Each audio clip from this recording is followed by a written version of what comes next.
How's it going? I'm John Norris with MTV News. Well, liberals are famous for their political activism, especially during times of war. But what about conservatives? Well, we caught up with some young conservatives down in Austin, Texas.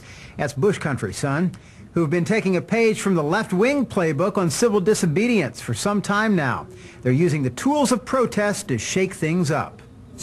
They're rebels with a conservative cause. Soldiers of the right who pledge allegiance to President Bush. We are firmly behind the president. We supported the war in Iraq and the removal of Saddam Hussein. In college towns across America, young conservatives are mobilizing, and their battle cry is getting louder. Through protests, demonstrations, and alternative media, on the internet, in the streets, and on campus.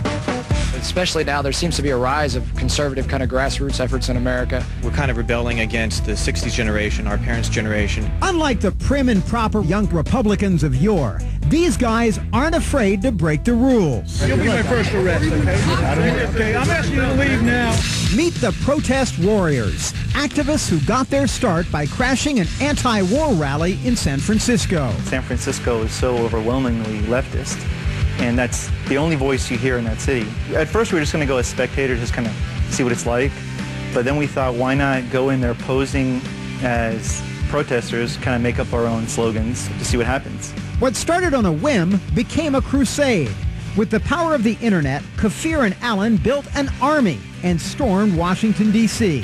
It's like this whole religion of anti-war protesters. They really just wanted to name call and push and be very ugly. You don't know what you're talking about? Shut up. We were just going there honestly just kind of debate with them and see why are they against freeing the Iraqi people from one of the most brutal dictators on the planet. Conservatives, when they're being attacked, they rarely attack back. They rarely point out hypocrisy of the left. And so I think we're one of the first groups to really do that aggressively. We're trying to show that if you truly care about people, if you truly want to make the world better, that our ideas are better than theirs.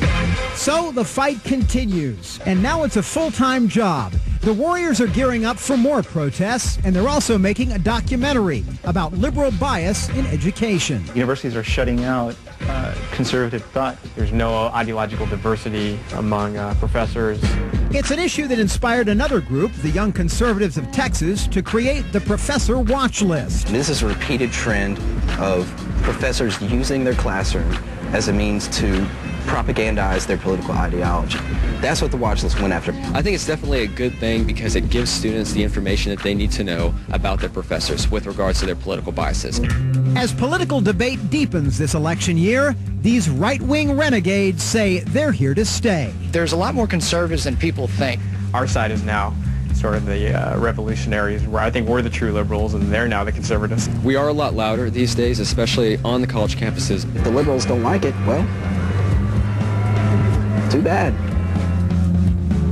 Well, because you can apparently never object to enough anti-war rallies, the protest warriors are planning to crash another anti-war rally March 20th in New York City.